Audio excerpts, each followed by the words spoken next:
Alô vocês! Iniciando mais um bate-bola Fogão Net aqui no canal mais maravilhoso da internet brasileira, Fogão Net. Hoje com um convidado especial, com o Vitão do Fala Fogão, aqui com a gente nesse episódio 2, o primeiro fora do âmbito do Fogão Net. Sem o nepotismo que teve semana passada aqui no Fogão Net, quando convidamos Bernardo Gentili. Então, antes de mais nada, eu queria pedir para todo mundo deixar o like, compartilhar o conteúdo. Esse conteúdo vai estar disponível sábado, todo sábado, 8h30 da manhã, com um convidado diferente. Antes é liberado para os membros do canal. Durante a semana também disponibilizamos no Spotify. O Fogonete está virando SAF, rapaz. Deve estar virando SAF o Fogonete no Spotify. Então, dê a moral aqui para a gente. Você só gasta o dedo. E, antes de mais nada, agradecendo a presença do Vitão, o tempo dele aqui com a gente para gravar esse conteúdo, esse crossover. Estou me sentindo o Faustão e o Gugu na década de 90, fazendo aquela chamada junta. Vitão, muito obrigado por estar aqui, cara. Tá tudo bem, vírgula, tirando o Botafogo? Tirando o Botafogo, tudo em ordem. Agora é difícil falar que está tudo bem quando nossa grande paixão está passando por tudo que está passando, né? Porque a gente respira Botafogo 24 horas por dia, basicamente falando. Já sonhei com o Botafogo, cara, então não dá nem para dizer que dormindo eu esqueço do Botafogo. Então, tirando o Botafogo, tá tudo em ordem. Eu espero que com o Botafogo também fique, para que a gente possa fechar esse ano aí de 2025 da melhor maneira possível. É o que todos nós queremos, né? Que o Botafogo ele reencontre o caminho da vitória e pelo menos classifique para a Libertadores de 2026 para a gente continuar sonhando alto, né? Porque eu acho que a passagem do Renato Paiva aqui foram marcadas por muitas frases de efeito. Ele era um bom frasista, seu Renato Paiva.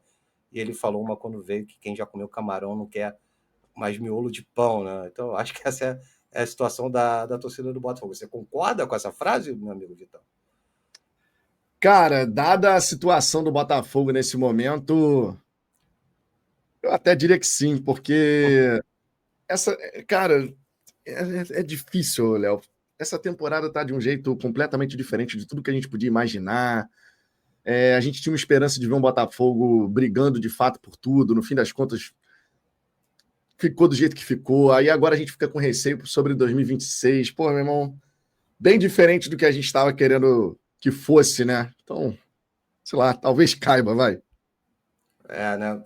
Então, e é o que sobrou, né, cara? Buscar a Libertadores. Acho que o título brasileiro não tá um pouco Agora é longe no buscar horizonte. Libertadores, não tem como. E você falou muito bem, né? A gente entrou na temporada, eu também tenho essa percepção, e muito mais no sentimento da torcida, por tudo que aconteceu no passado. Pô, vamos socar a mesa, vamos ser o xerife na cidade, mostrar que é um novo xerife na cidade. E acabou não acontecendo nada disso. Tudo que no imaginário do torcedor possa ter sido sonhado para essa temporada, não quer dizer que é um desastre completo, que a gente, querendo ou não, está lutando pelo G4. Pô, há 5 anos atrás, se alguém me dissesse que eu estaria lutando pelo G4, eu ia falar, pô, vamos comprar fogos ali.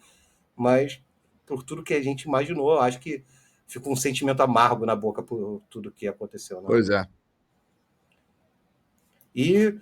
Mas eu queria te fazer outra pergunta, Vitão, que eu fiz para o Gentili e falei para todo mundo que está aqui. Vamos tirar o recorte exclusivo de 2025. Voltando de 2023 até hoje aqui, né? De 2022, quando começou a SAF. Como você vê todo esse caminho da SAF no Botafogo como um todo, tirando claramente o recorte desse ano, que ele vai estar incluso no pacotão. Como você acha que está esse processo da SAF no Botafogo como um todo? Vinha caminhando de uma maneira muito estruturada. Não fosse aquela derrocada de 23, eu acredito que as coisas seguiriam numa dada velocidade para que em 2025 a gente pudesse começar a brigar por títulos de fato, de forma consistente, como era a ideia, inclusive, do próprio Textor. Eu lembro que em 2024 ele participou de uma live, mega live, no próprio Fogão Net, onde ele falava sobre isso, né? De ser top 1 foi em 2023, aliás, que foi essa mega live. Que ele falava sobre em 2025 tá no top 1. Só que o que aconteceu em 2023, todo mundo sabe, a derrocada e tal, fez o Textor acelerar o processo em 2024. Fomos campeões da Libertadores, fomos campeões brasileiros. mas isso claramente deu uma desestruturada naquilo que era a caminhada mais firme, mais sólida do Botafogo, pensando a médio e longo prazo. A gente mudou o perfil de contratações, claramente mudou o perfil de contratações. O Botafogo antes, acima de 24, 25 anos, o Botafogo pagava até 3 milhões de euros. Antes, abaixo disso, pagava bem mais dinheiro. Topava porque eram jovens que poderiam se desenvolver. Então, tinha um modelo de contratações, perfil de contratações, e a gente agora começou a caminhar numa direção bem diferente. Era inimaginável, há um tempo atrás, o Botafogo topar pagar 15 milhões de euros num cara de 27 anos, ou 10 milhões de euros num outro cara também de 27 anos. O Wendel, que chegaria, mas não chegou, ele ia custar 20 milhões de euros. E aí o pessoal da Eagle brecou. Né? Peraí, não é assim não, a gente não concorda com essa parada não. Mas há um tempo atrás, antes de tudo que aconteceu em 24, em 23 também, sequer seria cogitado você pagar 20 milhões de euros num atleta de 28 anos, 15 num atleta de 27. Não era cogitado isso, porque não era o perfil, não era o que o Botafogo estava buscando. E isso, financeiramente falando, impactou muito o Botafogo. A gente não sabe como que vai ficar para 2026, por conta das dívidas de curto prazo, até em questão de contratações que foram realizadas, mais de 600 milhões a pagar no intervalo de 12 meses. Com essa situação do Textor com a Igor/Ares, eles não reconhecem 100% do débito, e isso gera uma pressão para cima do caixa do Botafogo. Então, assim, cara, eu vejo que o Botafogo ele tinha um caminho muito bem definido na própria visão do Textor, mas aquela pisada no acelerador que o Textor deu para 24, que foi tão boa para a gente, agora pode ser um grande problema, e já tem sido um grande problema para o nosso horizonte. É torcer para que eles consigam se acertar o mais rápido possível, para que 2026 a gente já possa ter uma perspectiva diferente, porque fora isso, cara, se ficar nessa enrolação, e aí, qual vai ser? Vai ficar com quem? O Marlon vai chegar e vai ter que participar também ou não? O Textor não concorda, mas alguém vai ter que ceder. E enquanto nada se resolve, a gente está ali no parado. A gente está parado. Você não consegue, por exemplo, projetar o que vai ser 2026. Não tem como projetar. Não tem como a gente... 2026 vai ter investimento, vai ter contratação. Que tipo de contratação vai ter? Vai sair muito jogador em 2026 de novo? Ou não? O Botafogo vai segurar um pouco a onda? Como é que vai ser? Não faço ideia, ninguém faz. Nem os caras que estão lá dentro hoje fazem ideia. Com certeza, né? É difícil pegar uma linha de raciocínio, né? Hoje era mais fácil, concordo muito com você, era muito fácil. Não era fácil, mas se você pesquisasse, você pegava uma linha de raciocínio no Botafogo no começo da SAF. Você falou muito bem, ano passado, muito claro, os jogadores um pouco mais velhos, eu vou num orçamento meio Botafogo, do até 3 milhões de dólares. Foi o que pagou no Gregory, no John, foi o que pagou no Savarino. Você tinha um raciocínio.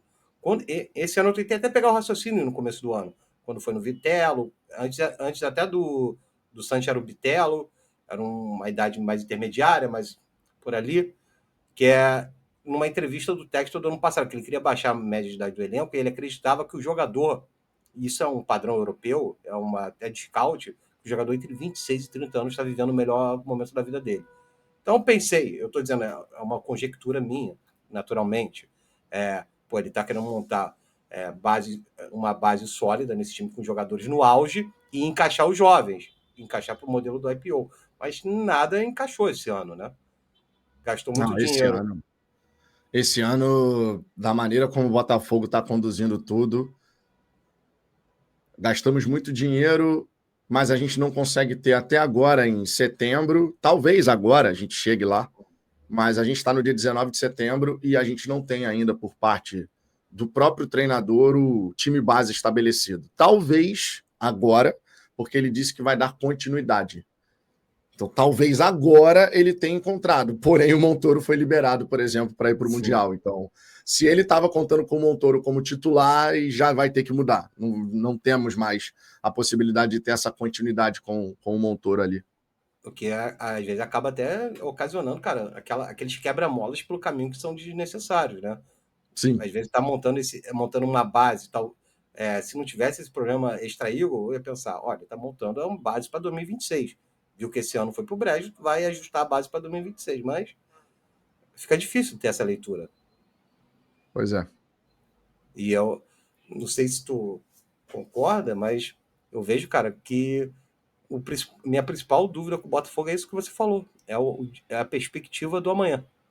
Não é o ano, assim, se a gente pegar friamente na letra, né, no papel, claro, uma percepção pessoal minha, cara, é um ano que tu pega uma Libertadores, que a gente torce para pegar, não ganhou título, mas foi ali nas Copas a gente era favorito, nas Copas, principalmente na Copa do Brasil, acho que vai ser uma dorzinha que a gente vai ter por um tempo, porque abriu o caminho da Copa do Brasil, Pois é. quando saiu Flamengo e Palmeiras, a gente não deu o pulo do gato.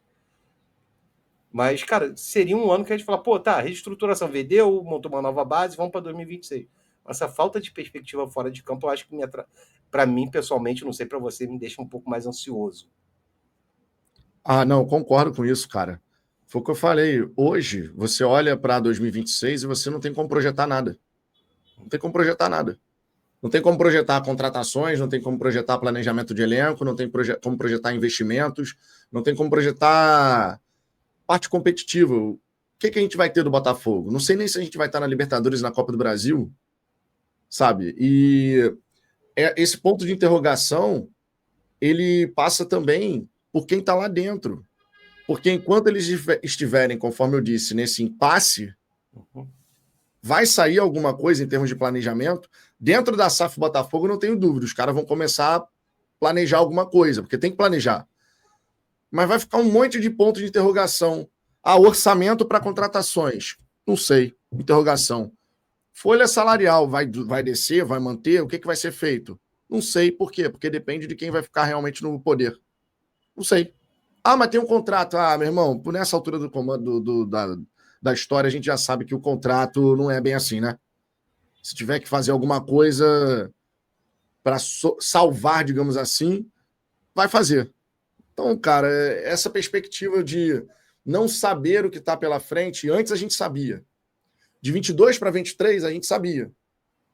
De 23 para 24, imaginando que o Textor ficou com o ego ferido, a gente poderia projetar ele fazer um pouco mais de investimento, porque aquela imagem de fracasso estava entranhada. Ele precisava tirar aquilo. E, pô, bilionário tem o ego, a gente sabe que tem. Todo mundo tem, mas o cara não queria ficar com aquela imagem grudada nele. De 24 para 25, a gente tinha uma perspectiva. Só que a coisa foi tomando caminhos e rumos completamente. Assim, eu esperava saídas, por exemplo. Todo mundo esperava. Mas não do jeito que foi. Do jeito que foi, extrapolou qualquer tom de normalidade. E Sabe? tu acha Foi que em outro lugar. essas saídas eram projetadas ou foram aceleradas pelo caso do Lyon? Aceleradas, aceleradas, certamente aceleradas. O Botafogo começou a fazer um saldão, pô. A SAF, a sigla SAF, virou Saldão Alvinegro no Futebol. Chegou com uma proposta e, pô, beleza, quer sair? E vai embora. Pode ir, mete o pé. Então, assim, foi tudo muito acelerado, as coisas foram sendo atropeladas. E isso é horrível, porque, assim, a gente, enquanto torcedor, a gente sente. Agora, tenta se colocar também no lugar de um profissional que está comandando um grupo de trabalho. Hoje eu conto com você, amanhã eu já não conto mais. E eu não sei se eu vou contar com outro, com outro, com outro. Mas vão chegar outros jogadores. Mas vão chegar outros jogadores com características diferentes, com perfis diferentes, que tem que se adaptar, que tem que não sei o quê, que tem que isso, que tem que aquilo. O normal, dentro de tudo que foi feito, o normal era justamente o Botafogo não ganhar nada. É porque a gente alimentava ainda alguma esperança por conta do imponderável. Vai que. É futebol, né? Vai que. Mas, pô, não é o ideal, né? Longe disso, inclusive, não é o ideal. O ideal é você fazer um planejamento bem feito desde o começo, você fazer uma preparação bacana. Esse é o ideal. Agora, não foi o caminho que a gente trilhou e agora a gente está colhendo o que a gente plantou, né? Às vezes, uma vez um sábio disse que se você joga uma bola amarela na parede, ela não vai voltar azul para você, ela vai voltar amarela, irmão. Ela volta para você da cor que tu jogou.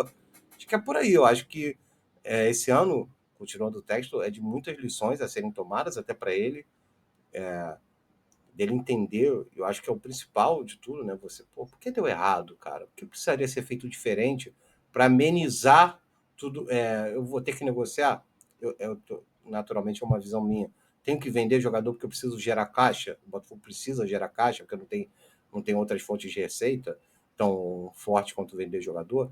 Mas, cara, como eu faço para minimizar isso, para não ter um impacto tão grande no âmbito esportivo, a balança financeira, nesses anos que eu tenho que fazer a balança financeira não impactar no esportivo? Acho que isso vai ser uma lição que vai ter que ser estudada lá dentro e analisada, porque foi um ano muito complicado nesse sentido. Demais, demais, assim. O que a gente precisa para resolver a situação do Botafogo é, primeiro, que os acionistas se entendam, quem está no comando, de fato, e se vai ter uma participação maior da Igor Barra Ares na história da SAF Botafogo. Sim. Por hora, a SAF diz que não quer. Mas vai ter que ceder, em alguma medida vai ter que ceder. Porque eu duvido que a Igor Barra Ares, os caras vão achar de boa, não, pô. A gente não estava querendo que o Textor ficasse 100% lá no Botafogo, mas agora, sabe, pelos bonitos olhos azuis do Textor, a gente vai desistir dessa ideia de colocar o Marlon lá participando mais das decisões. Isso não vai rolar. Só que o Textor não quer, o outro lado não vai concordar, ao mesmo tempo o Textor dizendo que não, já temos um acordo encaminhado. Não tem acordo encaminhado. Se tivesse acordo encaminhado, não estava ainda debatendo essas questões na justiça. Tu acha que está perto ou longe desse acordo? Teu feeling? Teu coração? Eu acho que ainda vai levar um tempo. Porque o Textor não está querendo. Rápido, né? O Textor não está querendo cabresto, meu irmão. Em bom português, o Textor não está querendo que alguém bote cabresto nele. Não está querendo. Só que a Igor Barra Ares não vai querer deixar o Textor completamente à vontade, fazendo o que ele quiser no Botafogo. E aí, como é que resolve essa parada? E ele mesmo se Porque colocou nessa situação. O Textor, né? Ele fala na posição do acionista majoritário. Eu sou majoritário. Ou seja, na visão do Textor e na cabeça do Textor, de repente, não tem que ter alguém querendo controlar o que ele vai fazer. Mas você fez um grupo, uma holding, onde os acionistas agora estão com o alerta ligado no nível máximo, pô. Sim, e até por causa de tudo que aconteceu no Lyon, que eu até vejo que eu concordo certa parte com o Textor, não quer dizer que eu concordo com tudo, que ele levou pernada na França. Política. Teve uma questão política lá muito clara, muito clara. Tu também teve essa percepção? Eu tive essa percepção, só que aí eu só faço um complemento. O Textor, ele errou na medida estratégica dele. Porque ele quis chegar na França, um americano, chegando na França, botando o pé no peito de todo mundo, pô, meu irmão, esse americano vai tomar. Porque tem a questão histórica de França com os Estados Unidos, tem a questão ali envolvida. Aí esse americano não vai se criar aqui não, irmão. Quem tá pensando que é, porra? Tá chegando agora aqui na Ligue 1 e vai querer ditar como é que as coisas funcionam? Aí, irmão, aí virou uma questão política. E quando vira uma questão política, pô, o DNCG, antes do Textor sair, falou, não está aprovado. Sim. O Textor saiu, agora está aprovado, ó, legal. Isso chama atenção, né? Pô, o cara é acionista majoritário, não pode mais pisar lá. Eu achei estranho, porque eu percebi também que houve uma questão muito política nesse sentido, não eximindo o Textor de possíveis culpas, e que eu não acompanho todo o balanço do Lyon de perto, mas tu vê que o cara chegou lá, ele pegou muitas portas fechadas. Eu vejo que o modelo de negócio dele que não foi aprovado lá, essa questão de rede multiclubes, não foi aprovado. Falaram, meu querido, aqui não. Aqui isso de multiclube não. Aqui vai ser na austeridade. O que aconteceu no Lyon foi isso. Dizer, não, o Lyon tem que operar na austeridade. Não pode ser com alavancagem, com rede multiclubes, etc. E tiraram o texto por causa disso. Até com muita força, muita influência política do Aulas, né? Aulas, não sei falar o nome dele. Me pareceu isso vendo de longe, que isso também teve certa influência na decisão final de rebaixar o Lyon, que combinou com todo esse imbróglio de hoje. Não, concordo com você. Agora, o Textor, ele é um cara bom de venda, ele sabe vender uma ideia, ele sabe vender um projeto, ele sabe convencer, ele tem um poder de convencimento gigantesco.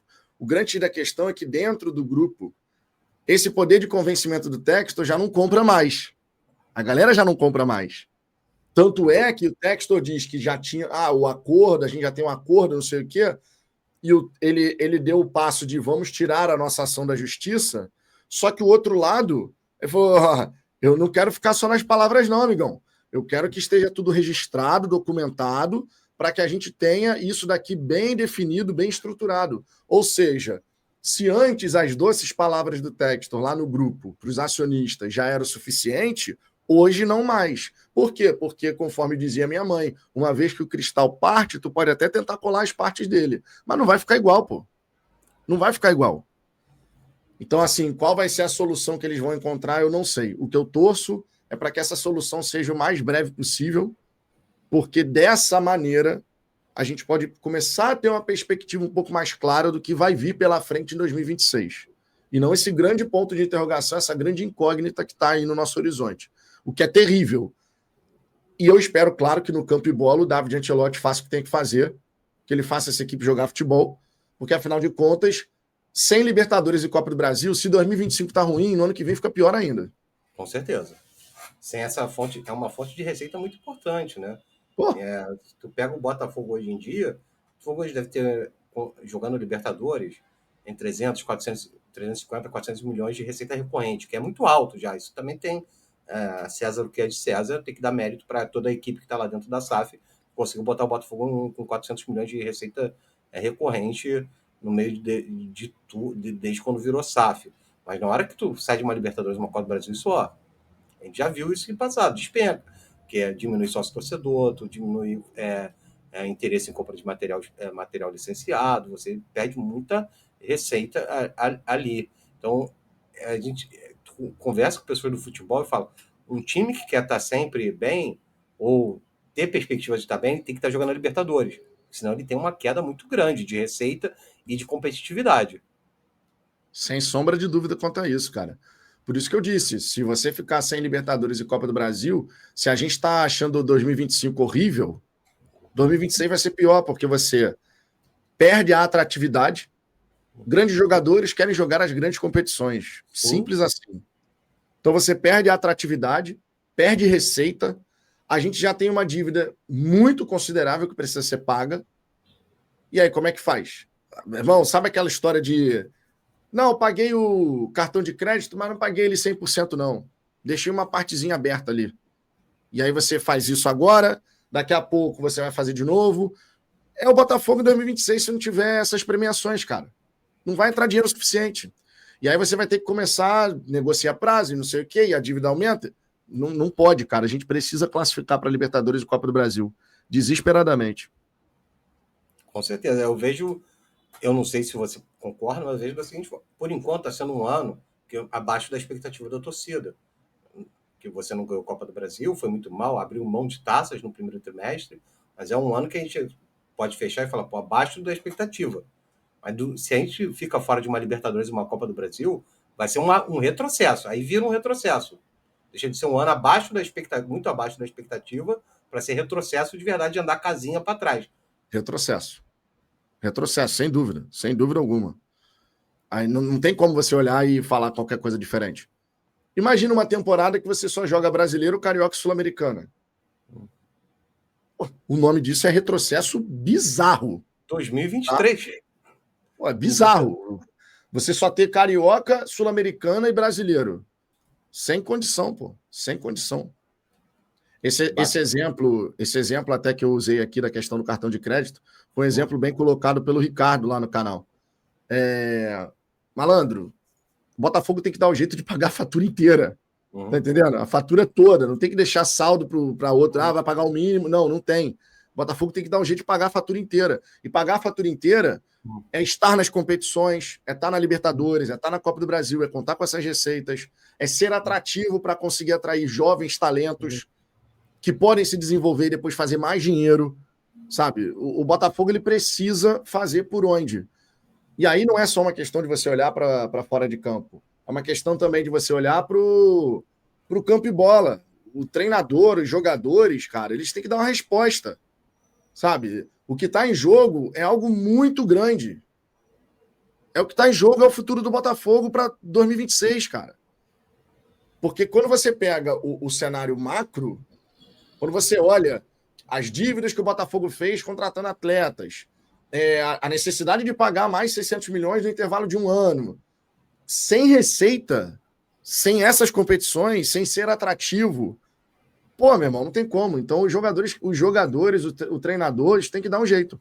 Tem Eles que têm que assumir a fazer por onde. responsabilidade, né? Exatamente. Não pode fazer 3-0 e tomar o 3-3 e fica por isso mesmo. Então, agora a gente vai ladeira abaixo porque os jogadores estão sem confiança. Pô, meu irmão, tira Não a é assim, confiança, não. sabe lá de onde, mas não é assim, não. Exatamente. Eu acho que nesse momento, está gravando aqui na sexta, antes do jogo do Atlético, precisa os jogadores olharem, principalmente as lideranças, olhar no espelho. Todo mundo ali tem contrato longo com o Botafogo. Já passou a época do clube cai e eu fico. Só o clube cai, eu não caio. Agora, se o Botafogo não jogar Libertadores, tem muita gente que vai jogar no que vem no Botafogo. Vai ter que. Vai jogar a Sul-Americana, vai ficar 10 horas no aeroporto para pegar a escala, como aconteceu em 2023 com o Botafogo. Então, eles precisam ter esse brilho de buscar, cara. Estar numa situação ainda confortável para buscar Libertadores. Uhum. Não pode deixar. Sabe aquela espiral negativa que parece a gravidade te prendendo no chão? Aquele filme americano, meio Matrix, sabe? Te joga no chão, tu não sai de jeito nenhum. O Neo fica preso ali. Não pode deixar isso acontecer de novo, cara. Eles já viveram o inferno e o céu aqui no Botafogo. Tem muito ali que sabe qual. Já pegou o inferno aqui. Acredito que não queiram voltar. Certamente. Certo, não, jamais. Uhum. Jamais. E que não nos arrastem juntos, né? É o que a gente menos espera, né? É, tem que ir para cima. Deixa eu te perguntar, Vitão. O senhor acompanhava os programas dominicais da televisão brasileira na década de 90? Acompanhava. Assim, não vou. A minha memória é muito ruim, né? Mas eu acompanhava. Que aqui no Fogão Net, agora no bate-papo, no bate-bola Fogão Net, tem quadros que é para bater um papo sobre o Botafogo, sobre a sua experiência com o Botafogo. Então, é inspirado no Gugu, no Faustão, os quadros aleatórios sobre o Botafogo, que você vai respondendo cheio de pegadinhas no caminho. Aqui o nosso primeiro, o famoso mata-mata confronto, duelo de gigantes, duelo de titãs no Botafogo. Eu vou te dar dois nomes e você vai escolher um de bate-pronto. Não pode ficar em cima do muro. Não, tranquilo. Não pode jogar na retranca aqui, rapaz. Tem Não, que, tranquilo. se quiser, pode justificar, não tem problema nenhum. Fechado? Fechado. Vamos embora, então, começar o nosso duelo de titãs aqui no Botafogo. Wagner ou John? Wagner. Wagner, boa. Jefferson Manga. Jefferson, eu não vi o Manga jogar, então. E o Jefferson é meu ídolo, então. Jefferson. Então, se eu te perguntar Garrincha ou Pimpão, tu vai responder o Pimpão? Peraí, calma, calma, Não, calma. Calma. Não, porque no caso do Garrincha, a sua pergunta é muito boa. No caso do Garrincha, eu vi muitas imagens ao longo da minha vida enquanto botafoguense. No caso do Manga, não vi tantas imagens assim. Então, assim, o Garrincha tem toda a questão da história dele com a seleção brasileira e aquelas imagens dos dribles, dele ganhar a Copa, sabe? No caso do Manga, eu realmente não tenho tantas imagens. Eu não vi tantos vídeos ao longo da minha vida do Manga fazendo as defesas dele. Eu sei que ele foi um goleiro extremamente importante na nossa história, mas, pô, o Jefferson tá no meu coração, cara, não tem como. Eu já vi, eu vi o Jefferson fazer defesas que, pô, impossíveis, coisas assim, milagrosas que Jefferson é foda, meu irmão. Não que o Manga não seja, mas o Jefferson mora no meu coração.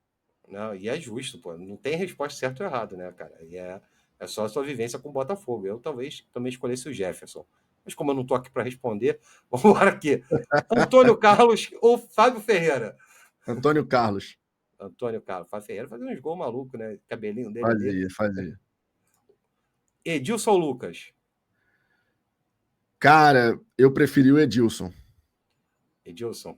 Eu gostava do Lucas. Mas o Edilson também eu gostava muito, por isso que eu botei aqui. Mauro Galvão ou Bastos? Pô, o Mauro Galvão, ele era classudaço, né, meu irmão, jogando. O Bastos foi um monstro no ano passado. Mas, pô, o Mauro Galvão era.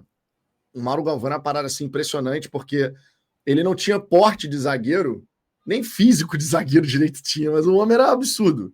Então, o Mauro Galvão. Pô, o Mauro Galvão era brabo, né? Ele foi o jogador do Botafogo convocado para a Copa de 90, né? Eu me lembro do Mauro Galvão, foi uma final de Copa do Brasil, antes dele ter jogado no Vasco. O Grêmio ganhou do Flamengo no Maracanã. Aí foram entrevistar o Mauro Galvão, ele jogava no Grêmio. Foi no Grêmio ou no Cruzeiro? Acho que foi no Grêmio. Ele, pô, não queria mandar um abraço para a torcida do Botafogo, não sei o quê. Sei que tava torcendo aqui pelo Grêmio. Pô, fiquei todo. Naquela época eu ficava feliz com qualquer coisa no Botafogo. Eu não torcia por qualquer coisa que envolvesse o Botafogo. Eu te dou a palavra. Tu é da época, tinha o VMA, não tinha o VMB da MTV? Aham. Tinha Sim, sim, sim. um cara que ganhava melhor editor. Ganhava com todo. E ele sempre ia receber o prêmio com a camisa do Botafogo. Eu acompanhava para ver o melhor edição, para ver o cara ir no palco e receber com a camisa do Botafogo o VMB. Pô, Já era uma a década de loucura. 90 a gente teve muita coisa legal acontecendo, né? Com Assim, em termos certeza. de chegar nas competições. O Botafogo Sim, chegou em todas, exceto na Libertadores, né? sim. Chegou na Copa do Brasil, chegou no Brasileiro, chegou no Rio-São Paulo, no Carioca, na Conmebol. Só na Libertadores que não. Na Libertadores, realmente, a gente caiu para o Grêmio em 96. Mas foi uma década que a gente teve uma presença disputando coisas importantes, bem legal, assim, de ser destacada, né? Sim, foi uma década teoricamente boa para o Botafogo, né? Eu acho que foi boa para o Botafogo. Foram Foi. dois campeonatos carioca, 90 e 97. Foi o Rio-São Paulo, teve o Brasileiro, teve a Comebol. Foi uma década em si, que tu pega o bololô da década, foi uma década boa para o Botafogo, Sim, realmente. sim. O problema foi o que veio depois mesmo. É, Continuando aqui. pois é. Em década de 90, Gonçalves ou Barbosa? Gonçalves. Carly ou Gotardo? Caraca, meu irmão. Pô, o Carly eu tenho um carinho gigantesco por ele, mano. O Gotardo jogava muito. O Gotardo, pra mim, era mais jogador do que o Carly.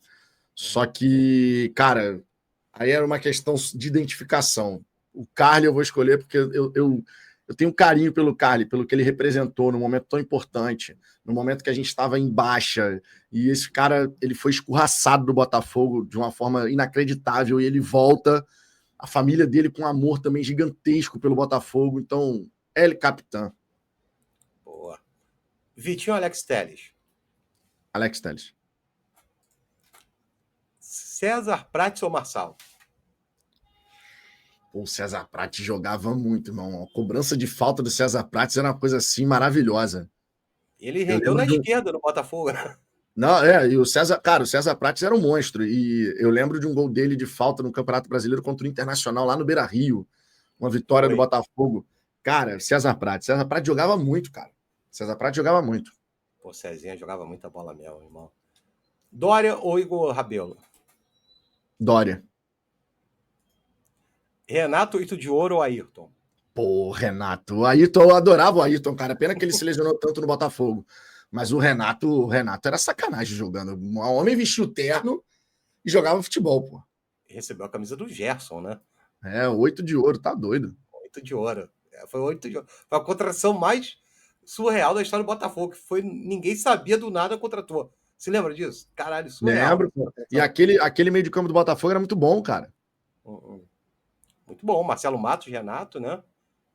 Lodeiros. Eu lembro de um gol que a gente fez, acho que foi contra o Guarani, que o Renato recebeu um lançamento dentro da grande área. Ele domina e cruza sem deixar a bola cair, cara, praticamente, assim. E sai o gol do Botafogo, uma coisa linda. Pô, o Renato jogava muito, cara.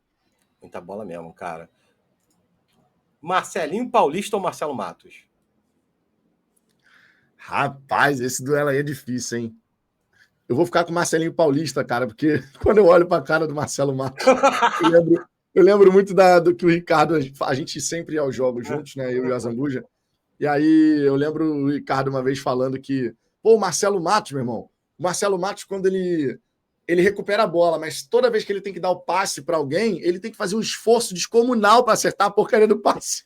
Então, eu vou de Marcelinho Paulista, cara.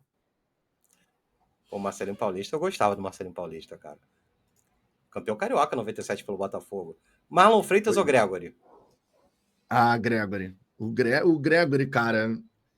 Eu falava no início, na virada do ano, no início do ano, eu falava, não, mexam no meu Gregory. Porra, o Gregory foda, onipresente, um homem absurdo de intensidade, de cobertura dos companheiros, de liderança também dentro de campo.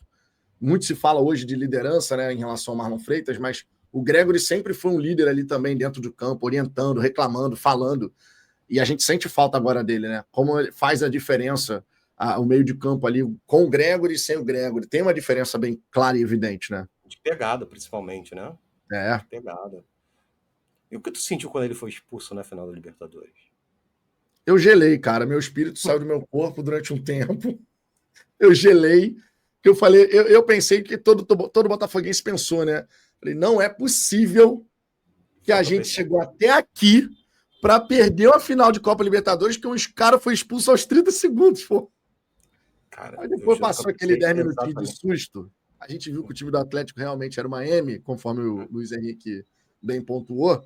E aí a gente voltou a ter aquela confiança de que a gente ia ser campeão, e ainda bem a gente foi. Porque, ó, se o Botafogo não ganha aquela Libertadores, a torcida ia cair em cima do Gregory de uma maneira assim bizarra, e ele ia ter que sair do Botafogo, porque não ia ter clima mais para ele continuar. Tem que sair mesmo nível Cuesta.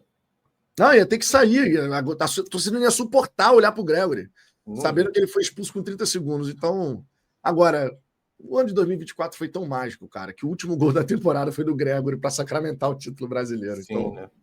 E o engraçado é que o Gregory foi muito importante naquele novembro, né? Porque a gente lembra, mas ele fez um gol importantíssimo contra o Palmeiras, um gol importantíssimo contra o Bragantino e um gol importantíssimo contra o São Paulo. Uhum. Ele foi muito importante, até fazendo gols ali, que não é a característica dele. Leandro Guerreiro ou Túlio Guerreiro?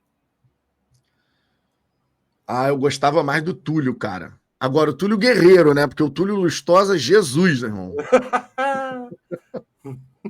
Mas eu gostava bastante do Túlio Guerreiro. Nos na próximos época dele como jogador. Vou botar Sandro Comichumbo versus Juninho Guardabelo Comichumbo, para ver quem que o pessoal vai escolher. Eu gostava do Sandro. Camilo ou Lodeiro? Lodeiro. Lodeiro. Sidorf ou Almada? Pô, o Almada que me desculpe, irmão, mas o Sidorf jogando futebol era um absurdo. Pô, eu tinha um verdadeiro prazer em ir ao estádio, ao Maracanã, em todos os jogos do Botafogo, para ver o Sidorf desfilar em campo. Meu irmão, tudo bem, depois a gente ficou pé da vida, naquelas quartas de final da Copa do Brasil, que ele não jogou nada. O time do Botafogo jogou nada no jogo da volta, foi atropelado. Mas assim, o Sidorf era um absurdo, cara. Era uma classe jogando futebol. O Almada é foda também, mas entre os dois, assim, eu tenho uma ligação mais sentimental com o Almada, por razões óbvias, porque a gente foi campeão da América, mas em termos de talento, não dá para Almada, não. Nesse comparativo, claro, né? Claro. É o critério que você quiser usar, que eu só tô como Dan White, querendo que o circo pegue fogo. Michael Soel ou Júnior Santos? Pô, são dois jogadores também que... O Júnior Santos foi um absurdo, né, em 2024. O Michael Soel, muito habilidoso. Tem aquela passagem, as duas passagens do Michael Soel, né, mais marcantes ali, 2007 e 2009. Acho que era... Não, 2007 não. 2008, 2009, ou 2009, 2011, agora eu esqueci. Isso, 2009, acho que é 2009, 2011. Mas eu vou ficar com o Júnior Santos, cara, nessa escolha aí, porque, pô, o Raio segurou a bronca ali no início de 2024, o primeiro semestre foi todo dele. Se a gente conseguir avançar na Libertadores, na fase preliminar, na fase de grupos, e, pô, meu irmão, ainda tem o último gol da Libertadores, então, entre os dois aí, o talento do Michael Soel é maior, tá? Ele é muito mais talentoso, na minha opinião. De drible, o melhor do Michael Soel de drible era uma coisa assim absurda. Mas o Júnior Santos, cara, o Júnior Santos tem o meu carinho, apesar de sair do Botafogo como ele saiu. Acho que a forma como ele saiu do Botafogo não foi legal, não. Verdade. Se não for, e você falou muito bem, se não fosse o Júnior Santos, ano passado, meu, aquele jogo do Bragantino aqui no Newton Santos, que ele fez 2 gols lá, tirou da cartola aqueles 2 gols, meu, não ia ter... Botou debaixo do braço. Chamou a responsabilidade, matou no peito e falou, é comigo. Pô, tu falou muito bem, Vitão. O Júnior Santos, cara, ano passado segurou, como eu brinco, manobrou o piano sozinho por um tempo no Botafogo. Sérgio Manuel ou Savarino? Pô, cara, olha, eu tenho um carinho gigantesco pelo Savarino, mas o Sérgio Manuel tá no meu top 3 daquele time de 95, então, Sérgio Manuel. Dodô ou Louco Abreu? É a mesma coisa, cara. Talento, Dodô. Porra, Dodô foi um dos melhores centroavantes que eu já vi jogar no Botafogo, em termos de capacidade goleadora, de golaços, técnica. Mas o Louco Abreu, ele foi muito importante para certo resgate da autoestima do botafoguense depois do trivice contra o Flamengo, né? Então, eu fico com o Louco Abreu, porque eu considero o Louco Abreu de fato um ídolo do Botafogo. O Dodô, na minha opinião, foi um baita centroavante que passou pelo Botafogo, mas não é ídolo. Então eu fico com o Louco Abreu nessa escolha, embora o Dodô seja mais habilidoso. O Dodô, a categoria dele era muito boa, né? Às vezes o pessoal mais novo não entende, mas o Louco Abreu, Eu tenho uma teoria minha, naturalmente, né? A teoria que é vozes da minha cabeça, que são os títulos que lavam a alma da torcida. Como 89 lavou a alma. Uhum, Então, na minha vida, eu vi 3 títulos que lavou minha alma como botafoguense. 95, 2010 com o Louco Abreu e a Libertadores de 2024. concordo. Não foi só um Do carioca, que, foi do lavar a que eu alma, né? acompanhei foi isso, foi isso, foi isso. Porque, 95, 2010 e 2024. porque às vezes os mais novos falam, era só um carioca. Não era só um carioca, irmão. Não era só um carioca. Não, Como não era, não 89 era, não era não só um era, carioca. não era. A gente precisava muito dessa vitória, cara. Precisava muito. Depois do Trivice, porra, meu irmão. Não Sim. tinha como perder de novo pros caras, entendeu? Ele vindo de um 6 pro Vasco, né, cara? Pô, foi Não, não tinha como. Bom, seguindo aqui. Valdo ou João Paulo? Pô, meu irmão, o Valdo foi absurdo no Botafogo. Absurdo, absurdo. A importância do Valdo, já em fim de carreira. Ele já estava com 40 anos, se eu não me engano, não me falha a memória, 40, 41, alguma coisa assim, quando jogou no Botafogo. E o Valdo foi extremamente importante no momento dos mais difíceis da história do Botafogo. Então eu fico com o Valdo nessa escolha. Pô, o Valdo ali naquela Série B, meu irmão. O pessoal não lembra, mas aquela Série B foi punk, meu irmão. A torcida puxou pelo braço o Botafogo naquela Série B. O Valdo foi Até porque só dois subiam. Sim, E e era tinha dois quadrangular, irmão. quadrangulares, meu irmão. Pô, Pô, era loucura. loucura, Era loucura loucura. completa. Bruno Silva ou Felipe Gabriel? Felipe Gabriel. Sem Pô, dúvida. eu acho que o Botafogo começou a perder em 2013, quando teve que o Felipe Gabriel perdeu. Saiu o cara. 2013, se a gente não se desfaz de jogadores importantes no meio do ano, a gente batia campeão brasileiro aquele ano. Também acho, eu tenho essa mesma percepção que você, cara. O time do Carioca ganhava o brasileiro. O elenco do Carioca. Andrezinho no banco, Renato no banco, Vitinho no banco. Eu tenho essa mesma percepção que você, que o elenco do Carioca ganhava o brasileiro. Seguindo aqui, Elkson ou Rodrigo Pimpão? Pô, essa daí, cara, são os embates interessantes que, assim, o Elkson é mais jogador, mas o Rodrigo Pimpão, cara, coraçãozinho pro Rodrigo Pimpão. O Rodrigo Pimpão representou a camisa do Botafogo de uma maneira, assim, sensacional. Sempre lutou cada segundo que esteve em campo, cada instante que vestiu a camisa do Botafogo. Então, eu escolho o Rodrigo Pimpão, embora saiba que o Elkson era mais talentoso do que o Rodrigo Pimpão. Pô, aquele time de 2017, o que não tinha de técnico compensava na Pô, disposição. demais, demais, demais. E às vezes o torcedor pede isso, né? Para ter orgulho. Djaí, Maestro ou Eduardo? Não, né? Eu vou escolher o Djaí, cara. O Djaí jogava pra cacete, meu irmão. Tá aí um cara que, inclusive, pode entrar depois na lista de subestimados, porque as pessoas não dão devido reconhecimento, às vezes, ao Djaí. E o Djaí jogava muito, irmão. Jogava Não, muito. digo demais. E vale lembrar que ele é botafoguense de coração, ele, o campeão carioca de 90. Por que a gente lembra? Ele é botafoguense da base do Botafogo Tinha é uma botafoguense. classe jogando. Assim, Tinha uma classe jogando absurda. eu fui numa comemoração dos títulos do Botafogo ano passado. Olha, ele tava lá todo pimpão, cara. Todo feliz, cara. Cara, eu sou muito fogão, cara. Não sabe como eu comemorei. Além de tudo, é botafoguense. Caio Talismã ou Dimba Talismã? Esse gol de Momento de 97. descontração. Meu irmão, são dois jogadores assim. O Caio, ele era realmente iluminado, né? O homem entrava em campo e o jogo do Botafogo se resolvia. O Joel Santana já sabia. Meu irmão, tá complicado, bota o Caio que as coisas vão acontecer. Era uma coisa impressionante. Mas eu vou escolher o Dimba, cara, porque essa comemoração, inclusive, aí, acredito que seja do título de 97, né? Que o Edmundo antes tinha feito aquela dancinha na frente do Gonçalves e no fim das contas o Dimba come a grama. Meu irmão, que loucura que foi aquilo ali. Então, eu fico com o Dimba nessa daí. Pô, aquele título de 97, cara, o que o Eurico fez pro Botafogo não ganhar aquele campeonato foi loucura. Inventou terceiro turno. Não, loucura total. Loucura total, que o Botafogo era para ser campeão carioca invicto, ganhou os 2 primeiros turnos, inventaram o terceiro. Uma loucura completa aquilo dali. E a gente ganhou, no final. Rafael Marques ou Herrera? Herrera! Pô, eu gostava muito do Herrera, meu irmão. Gostava do Herrera? O Marcos foi muito bem no Botafogo, tá? Depois daqueles 20 jogos ali iniciais, né? Que ele tava fazendo nada, mas depois ele se tornou importantíssimo naquele time. Mas o Herrera, cara, aí entra a dupla Herrera e Louco Abreu, meu irmão, aí não tem como. Herrera! Porra, tá maluco. Porra. Ele era raçudo pra caramba, rapaz. A cacete. O Rafael Marques deve ser o maior reset da história do Botafogo. A história recente do Botafogo. Provável, provável, provável. Alex Alves ou André Lima?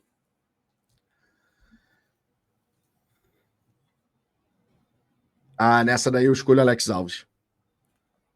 Alex Alves por um tempo representou pra caramba, hein? Tava em dúvida se eu colocava o Alex Alves ou o Caio. Caioba. Igor Jesus ou Tiquinho? Ah, o Igor Jesus. Eu adoro o Tiquinho. O Tiquinho, em 2023, ele foi um absurdo naquele primeiro turno.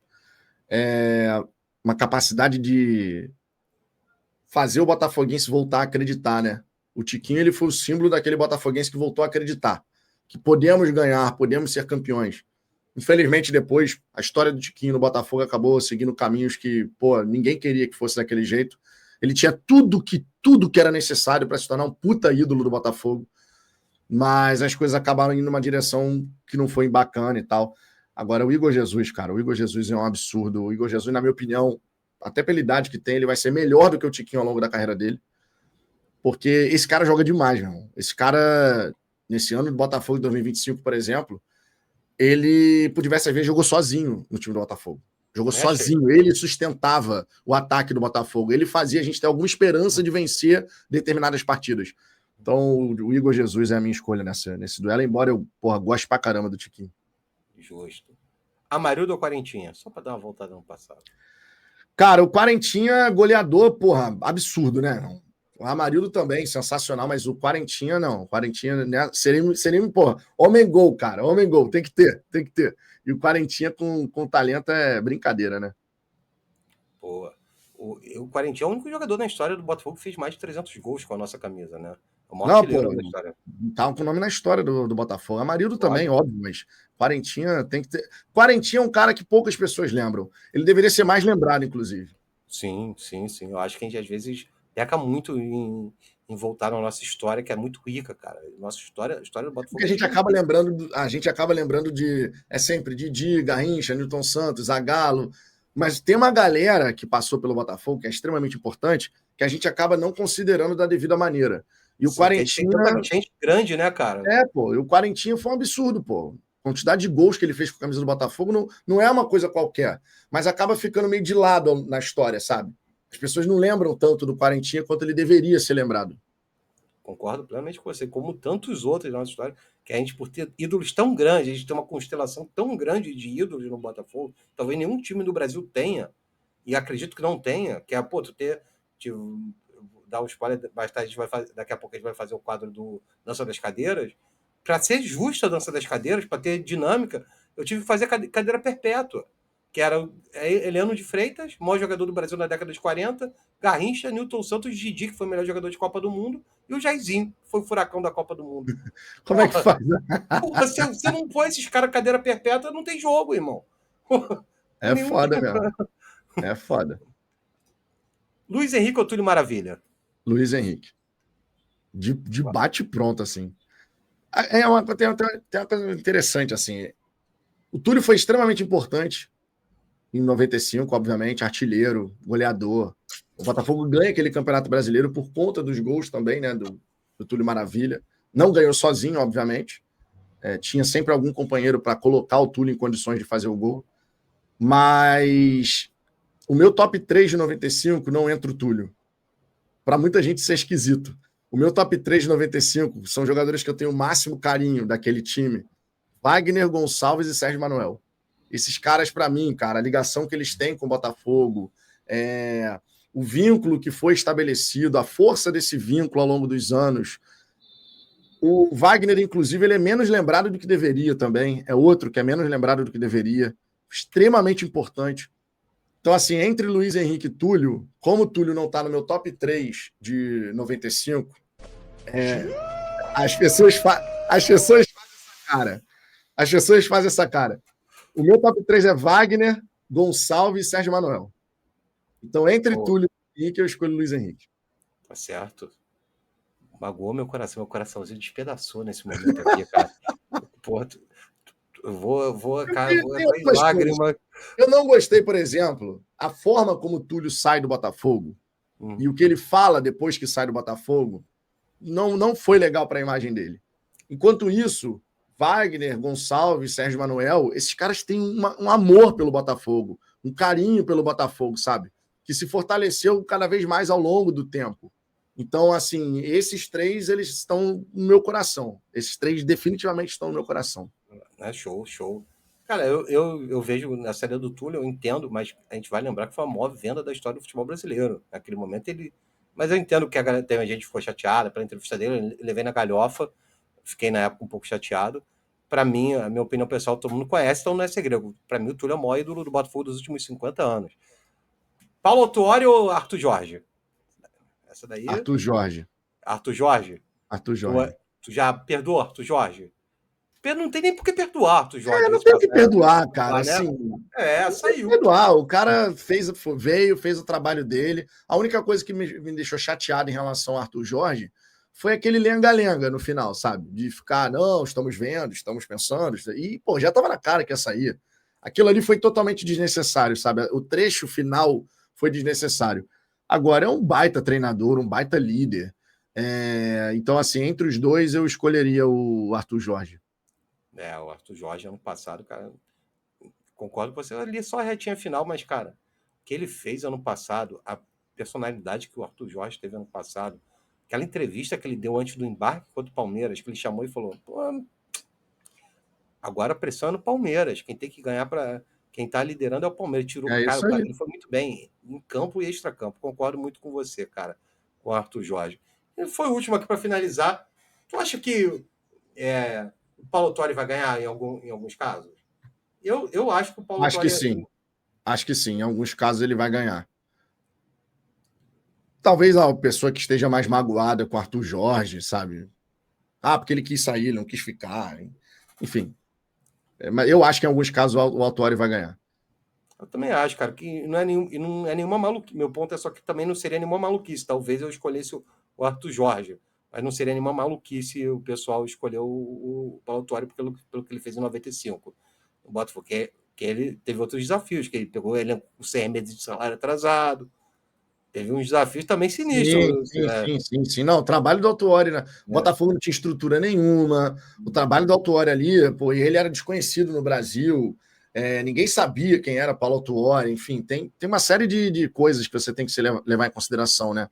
Momentos distintos, épocas distintas, atraso salarial, enfim. O trabalho do Autuori para ser campeão brasileiro com o Botafogo foi um espetáculo, sem dúvida alguma. Agora, pô, cara, eu não consigo não escolher o Arthur Jorge. Não, eu acho que a escolha é mais óbvia, né? Libertadores e Brasileiro, cara, na mesma semana. Então, tipo assim, cara, é uma coisa espetacular, pô. E só para fechar a questão do Túlio, o Túlio, para mim, é ídolo pra caramba, tá? Ele só não tá no meu top 3 em relação ao carinho que eu tenho pelos jogadores. Não, sim, eu entendi. Entendeu? Agora, que o Túlio é ídolo pra cacete do Botafogo, quanto a isso, zero dúvida. Pô. Ele meio fora de campo, às vezes, ele não consegue entender essa idolatria, né, cara? Eu tenho essa percepção. Essa idolatria da torcida, ele não consegue entender, talvez, nem o tamanho que ele tem no Botafogo. Nem ele entenda, talvez, o tamanho, por algumas atitudes dele. Vitão, o nosso próximo quadro você mencionou aqui na live, deixa eu colocar aqui pra gente ver, subestimados e superestimados. Você vai me dizer 3 jogadores subestimados, na sua opinião, naturalmente, né? Na história do Botafogo, e 3 jogadores que tu diz, pô, a torcida amava esse cara, todo mundo gosta, eu não vejo nada demais nesse maluco, irmão. Por qual dos dois você quer começar? Cara, eu gostaria de começar pelos superestimados, mas não necessariamente porque a torcida. Não, dê um exemplo. Por exemplo, tem um jogador que, na minha opinião, é superestimado, não pela torcida do Botafogo, mas pela carreira que ele acabou tendo, que é o Aguirre, que está, inclusive, como titular da seleção uruguaia. Eu não vejo esse futebol todo no Aguirre para justificar a trajetória de carreira que ele acabou tendo. Inclusive agora sendo titular da seleção uruguaia. Então, na minha opinião, o Rodrigo Aguirre, superestimado, gerou toda uma expectativa, né, quando da sua contratação na época pelo Botafogo, e não conseguiu atingir esse nível, e os números do Rodrigo Aguirre na carreira dele não são também assim extraordinários, nada disso. Então ficou muito naquela coisa de, pô, esse cara aqui, que baita centroavante, mas nada. Um outro cara que eu acho... nada, né? Nada aqui mesmo, né? No Botafogo foi zero. Nem pro cheiro, nem pro cheiro aqui. Pois é. Um outro cara que eu acho que é superestimado, pela carreira dele também, não pela torcida do Botafogo, o Rodrigo Lindoso. O Rodrigo Lindoso, ele ficou anos no Botafogo e anos no Internacional. Ou seja, 2 equipes grandes do futebol brasileiro. Ele passou umas 8 temporadas. E, na minha opinião, superestimado, porque ele é bom de bola, mas não nesse nível, para poder ficar tanto tempo assim em 2 equipes tão importantes. No Botafogo, a gente entendia a questão do Botafogo que não tinha recurso, que não tinha nada, não sei o quê. Então, tu pega um Rodrigo Lindoso que tinha alguma qualidade ali, aí tu mantém o cara ali, porque tem alguma qualidade para entregar. Mas o Internacional, que tinha mais capacidade financeira do que a gente, ele ficou 4 temporadas ainda no Internacional, alguma coisa assim. Então, acho que é superestimado. Absoluto. Pois é. Desse ponto de vista, acho que é superestimado. Um outro jogador que eu acho que também foi muito superestimado foi o Emerson Santos, aquele zagueiro revelado pelo Botafogo, que depois sai daqui para ir para o Palmeiras. Ele vai para o Palmeiras, só que ele não acontece na carreira dele. E quando ele surgiu, não, o Emerson Santos vai dar um baita zagueiro e tal, não sei o quê. E no fim das contas, acabou que não foi daquela maneira. No Botafogo ele até teve alguma passagem ali relevante, mas depois que sai do Botafogo, a carreira dele não decola de verdade. O Botafogo fez uma força do escambau para renovar com ele, né? Exatamente. De vacas magras, cara, eu me lembro que o Botafogo fez muita força para negociar com ele. O empresário dele achava que ele era o... Aí sim, a gente pode usar o novo Maldini. E, não, era uma coisa assim, parecia que ia ser um jogador absurdo e tal, não sei o quê, mas acabou não acontecendo. Ele sai do Botafogo, vai para o Palmeiras. No Palmeiras as coisas não fluem e o restante da carreira dele, quem foi o Emerson Santos, assim? Qual foi o destaque que ele acabou tendo? Se bobear, eu não sei onde que ele está hoje, cara. Também não sei. Ele começou sendo muito ele foi superestimado na sua origem, digamos. E a carreira acabou não apontando nessa direção. Boa. E 3 subestimados que tu acha no Botafogo, no seu critério? Subestimado, cara. O Felipe Gabriel, na minha opinião, ele era um pouco subestimado, assim. A gente sabia da qualidade do Felipe Gabriel, mas ele ficou muito marcado na carreira dele porque ele é frágilzinho fisicamente, porque no Flamengo ele vomitou uma vez, que ele passou mal dentro do campo, e aquilo meio que agarrou nele, sabe? Só que o Felipe Gabriel jogava muita bola, cara. Muito inteligente jogando futebol, na minha opinião, muito inteligente. Um cara que realmente, assim, merecia mais destaque na carreira, de fato, do que acabou tendo. E é impressionante como ele encaixou aqui, né? Eu acho que o Felipe Gabriel, ele cai naquele... Foi preciso perder, como diz o Pagode, foi preciso perder para aprender a valorizar, né? Quando o Felipe Gabriel saiu, a gente falou, caraca, esse cara arrumava o meio campo do Botafogo, irmão. E não arrumou de novo depois que ele saiu, nem ficou perto de como era. Pois é. Uma pena. Um outro atleta subestimado... Bom, eu falei do Djair, né? Falei do Djair, subestimado, não porque as pessoas não reconheciam o talento dele, mas porque ele é menos comentado do que deveria. E o Djair foi um cara que, com uma classe absurda que passou pelo Botafogo, um cara que dominava o meio de campo ali de uma forma incrível, mas você não vê tanto as pessoas lembrando da figura de Djair. Quando você vai falando sobre os times do Botafogo e tal, o nome do Djair, na minha opinião, ele deveria surgir mais vezes, porque ele realmente tinha um talento ali, uma capacidade de controle do meio de campo. Os lançamentos, que a gente fala do Marlon, né? Os lançamentos, o Djair era sacanagem fazendo isso. Qualidade de passe, de distribuição de jogo, era uma coisa assim, sensacional. Eu me lembro um Botafogo, acho que naturalmente foi 97, Botafogo e Fluminense, Carioca de 97, Botafogo 8-4. Eu me lembro que acabou o primeiro tempo, já tinha dado passe para tudo lado, ele não tinha errado um passe no jogo, só aqueles lançamentos meio tipo o que tu falou do Marlon, bizarro, ele não tinha errado um passe no jogo. Não, ele tinha muita qualidade, cara, nessa capacidade de distribuição do jogo, de encontrar os companheiros, fatiada na bola, tá maluco. O Jair jogava muito e acaba que não é tão lembrado quanto deveria. Mas aí eu estou colocando ele como subestimado, não por conta do talento, mas por conta dessa lembrança que as pessoas acabam deixando meio de lado, sabe? Sim, não, e o subestimado é isso, né? A pessoa na lembrança não tem noção do que ele foi, né? Ou no momento também. Pode ser uma leitura do subestimado. E o seu último subestimado, Vitão? O meu último subestimado, mais uma vez, não pela torcida do Botafogo, mas por conta do entorno. O João Paulo, cara. O João Paulo, ele é um baita meio de campo. Só que ele jogava no time do Botafogo que era fraco. Era um time fraco e isso acabava influenciando na visão que as pessoas tinham. Ah, mas joga no Botafogo, né? No Botafogo, tá, o time do Botafogo, vários jogadores fracos e tal. E o João Paulo, cara, num time mais arrumadinho, com mais qualidade, pô, o João Paulo ia deitar e rolar também, cara. Porque ele tinha muita capacidade de combate, ele era aguerrido, tinha qualidade de passe, mas, no geral, as pessoas acabavam não valorizando tanto pelo time do Botafogo ser mais fraco, assim. Repito, não pela torcida do Botafogo, mas opiniões gerais, assim, sabe? Olhavam para ele e, de repente, não viam aquele jogador todo que ele realmente poderia ter sido se tivesse tido um entorno dele mais talentoso ali, para se associar, né? Para poder trocar passes, construir e tudo mais. Pô, aquela lesão do João Paulo me quebrou, irmão. Aquela lesão do João Paulo foi uma das que me deixou mais irritado na história da minha vida, meu irmão. Eu não estava no estádio naquele dia, mas quando teve aquela entrada na canela, no meio da canela do João Paulo, e o cara nem expulso foi, meu irmão, eu nunca fiquei tão possesso com uma falta que foi feita no jogador do Botafogo. Foi inacreditável aquilo ali. Tu acha que o João Paulo teria espaço hoje em dia no elenco do Botafogo? Ah, teria. Teria, certamente teria. Certamente aí ia arrumar o jeitinho dele de jogar e ter minutos ali, acumular minutos, certamente, não tem nem dúvida quanto a isso. E você acha que qual é a instituição maior? João Paulo com cabelo ou João Paulo de touca? Ah, João Paulo de touca. Quando o homem botava aquela touquinha ali, meu irmão, pô, tá maluco. Virar Sayajin? Botava armadura de ouro. Tá louco. Eu lembro na época que a gente brincava pra caramba com isso. Pô, bota a touca no João Paulo, meu irmão. Bota a touca no João Paulo, era uma coisa impressionante, pô. E reverbera até hoje, cara, porque tu vê jogador quando entra com a touca, botou a touca do João Paulo, hein? Agora vai jogar bem. A torcida lembra da touca do João Paulo, eu gosto muito engraçado. Aí show de. Exatamente.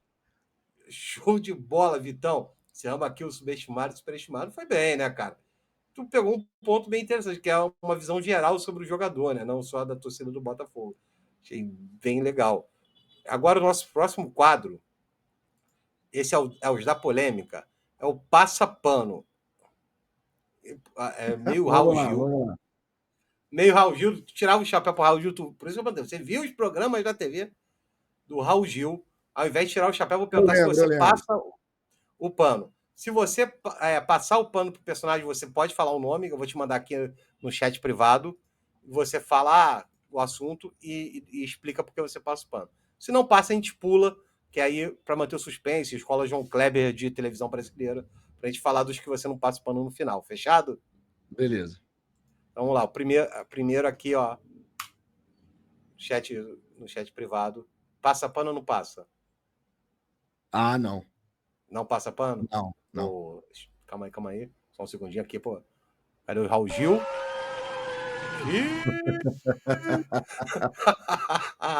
Vamos pro próximo. Polêmica. Esse é mais polêmico, hein? Passa pano ou não passa? Rapaz, essa daí é foda. Essa daí, pro ato em si, sim. Passa pano? Pro ato em si, sim. Então você mas passa pano. O que aconteceu depois, na minha opinião, foi pior. Eu tô mais pelo ato. Então você passa pano pra piscadinha do Marlon Freitas? Pra piscadinha eu passo pano. Porque para mim ali, ele tava olhando pro Tiquinho, se eu não me engano, mostrando assim, ó, arrumei uma faltinha aqui pra gente. Ele quis ser malandro para ganhar tempo, tava 3-3, ok. Zero problema quanto a isso. E não teria gerado toda a repercussão se justamente na sequência ele não tivesse devolvido a bola nos pés do jogador do Palmeiras. Se ele, ele fez a falta, ele ganhou tempo, e ele toca a bola, e a gente mantém a bola e o jogo acaba 3-3, ninguém ia falar da piscadinha. Ninguém, não ia virar uma coisa assim extraordinária. Meme, né? Só que ele faz a piscadinha e depois ele entrega a bola e dá mais uma chance de ataque ao Palmeiras. O erro, na minha opinião, o grande ponto ali foi o passe errado. O passe errado tornou esse momento da piscadinha algo assim eterno. Foi para a posteridade por conta dele ter dado mais uma chance pro Palmeiras. Agora, a piscadinha ali pro Tiquinho, do tipo, ó, foi nada não, mas arrumei uma falta. Aquilo ali eu não vi nada demais. Acho que foi uma coisa muito mais... Pegaram muito mais pesado pelo depois, gente. Pela sequência que acabou tendo a virada. Aí, meu irmão, quando tem a virada, esquece. Aí vira um pandemônio. É claro, acho que virou, meu irmão, ali. Ficou marcado mesmo. Próximo aqui. Não passa o pano. Não passa pano, calma aí. Aí tem que vir o Raul Gil aqui, só um segundinho. Raul Gil. E... Calma aí. Vamos pro próximo, então. Caraca, rapaz. Vamos embora, então. Vai ser bom isso daqui, hein? Eu gosto assim. Não pode ficar na retranca. Eu gosto assim. Próximo. Ah, não passa o pano, não. Tá maluco. Caraca, calma aí. O Raul Gil vai ficar sem voz hoje aqui, ó. Vamos pro próximo.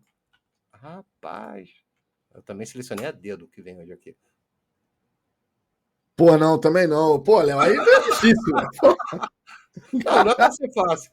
Vamos pro próximo, então. Caraca. Também não. Ah, vai ser Não bom, passa hein? o pano, não. Isso daqui é o conjunto da obra, hein? Conjunto da obra. Também não. Caraca, Também não. rapaz.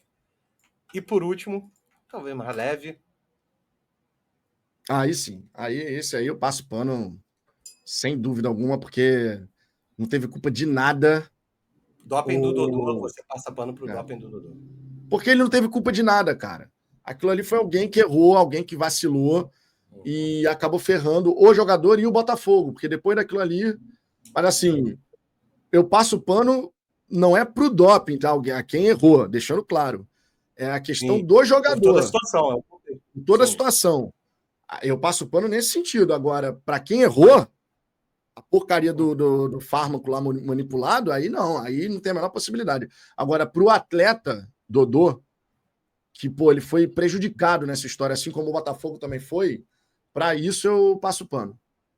Porque depois o Dodô acaba saindo do Botafogo, né? Pô, a carreira dele foi prejudicada pra cacete ali por conta daquele caso, né? Com certeza, cara. E acabou, O, cara. o banimento dele foi de 2 anos, né? Foi, cara. Subiu até os balões aí, nada a ver. E até a história do Botafogo, do Dodô do Botafogo foi interrompida de alguma forma por Sim, isso. sim. Pô, cara, ele tá numa história de seleção brasileira naquele Pois momento. é. Era o melhor atacante do Brasil. Jogando pra cacete, fazendo golaço atrás de golaço. Pô, loucura, cara. Aquelas coisas que parecem que acontecem sempre. Voltando aqui para os que você não passou pano.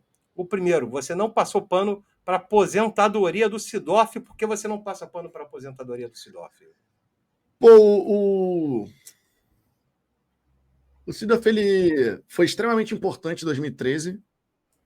Nos coloca de volta na Libertadores. E aí, quando a gente vai para o ano seguinte, Libertadores, momento da glória de estar na competição, ele resolve simplesmente cortar a história dele ali para ir treinar o Milan.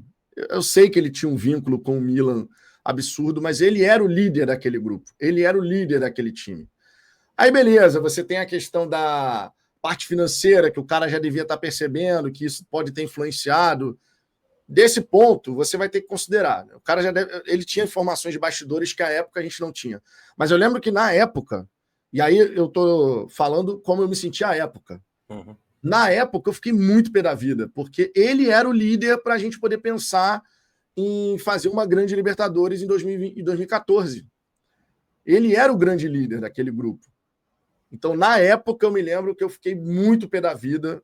Eu falei assim, meu irmão, o cara vai se aposentar para treinar o Milan agora. Segura a onda só mais um pouquinho aí, pô. Cara, a gente tá voltando a Libertadores. E ali ele pensou no lado dele, único e exclusivamente. E o Botafogo acabou se ferrando. Em 2014 foi uma tragédia total, né? Foi um ano tenebroso, 2014, né? E o engraçado é que ele foi pela dívida de gratidão que ele tinha com o Berlusconi e foi demitido 3 meses depois lá. Pois é. Não ficou 3 meses no Milan de técnico, Pois é. safado. Não estava preparado para isso, decidiu atropelar processos e acabou pagando o preço, né? Só que a gente também. Verdade. Você também não passou pano para Carlos Augusto Montenegro, Vitão. Cara, ao longo da minha vida enquanto torcedor, eu sempre fui um grande crítico do Montenegro. Não porque ele deu o título do brasileiro, claro, isso não tem nada a ver. Mas porque na rodinha de poder sempre foi muito interessante para o Montenegro que os presidentes do Botafogo ficassem naquela dependência. E ó, o bicho pegou, a gente tem que recorrer a alguém. E esse alguém normalmente era o Montenegro. Só que o Montenegro, ao longo de todos esses anos, de todas essas décadas, ele poderia ter ajudado o Botafogo a sair daquele ciclo vicioso. Mas por que nunca fez nenhum movimento para que tal coisa acontecesse? Porque influência, parte política, poder, tinha muita coisa envolvida. Então eu sempre fui um grande crítico desse ponto do Montenegro. Ele nunca efetivamente quis ajudar a resolver a vida do Botafogo para que o Botafogo não mais dependesse dele. E nisso daí eu realmente acho que foi algo que ajudou a levar o Botafogo num caminho que não era legal. A gente poderia ter buscado um caminho de profissionalismo muitos e muitos anos antes do que, de fato, a gente precisou obrigatoriamente fazer. Boa. Outro que você não passou pano, hein? Cara, o Raul Gil ficou sem voz. Patrocínio da Casa e Vídeo. Pô, cara, isso daí foi uma palhaçada daquelas assim, inacreditáveis na história do Botafogo. Fez da camisa do Botafogo um encarte de supermercado. E isso é imperdoável, cara. Imperdoável. Isso aí não poderia nunca ter acontecido. A gente foi motivo de chacota. Ah, liquida maluca. No primeiro tempo, um preço, no segundo tempo, pô, isso não existe, cara. Isso não existe. E aí foi o cúmulo. Não tem a menor possibilidade. Porra, uma pessoa que passa pano para patrocínio da Casa e Vida não dá, cara. Não dá, de verdade. Foi algo diferente mesmo, né, cara? Pouco convencional. Na época, quando aconteceu, eu falei, porra. Aí eu lembrei, sabe? Que pouco a gente lembra, né? Mas também a imprensa, eu acho que ela puxa muito.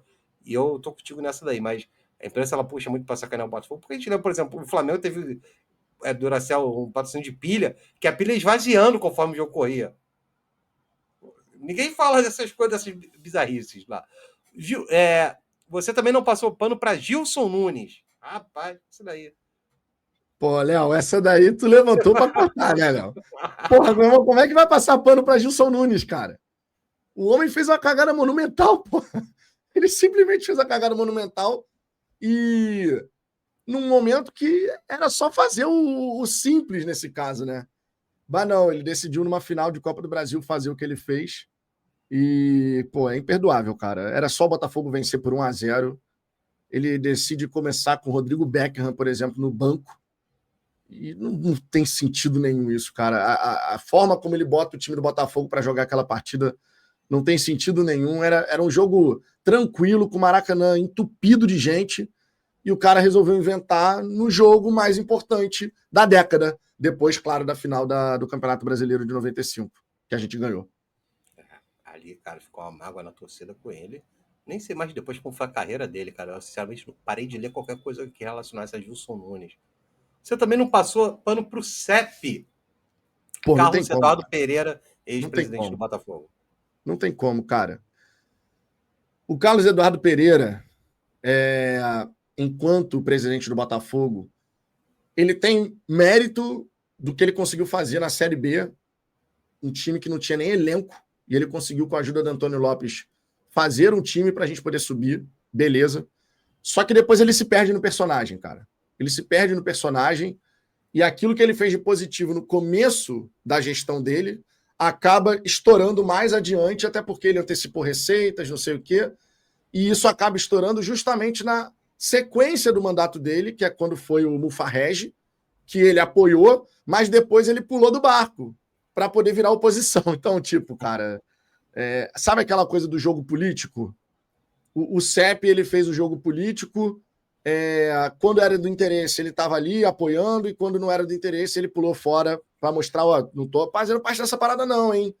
Então, não tem como passar pano pro CEP, desculpa, mas... Desculpa nada, desculpa o cacete também. Polêmica, já faz. E por último, você não passou pano, conjunto da obra, fique claro, Lúcio Flávio. Você não passa Lúcio Flávio, Cara, conjunto o da Lúcio obra Flávio do como Botafogo. jogador, eu mega gostava do Lúcio Flávio jogador. Mega gostava. Mega gostava mesmo, assim.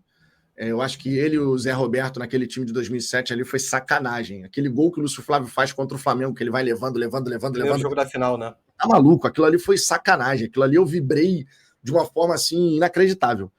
Só que quando você fala do conjunto da obra, quando você mistura, portanto, o Lúcio Flávio, pseudo-treinador com o jogador, cara, a raiva que eu senti do Lúcio Flávio como pseudo-treinador é infinitamente maior do que qualquer admiração que eu tive na época dele enquanto nosso jogador, sabe?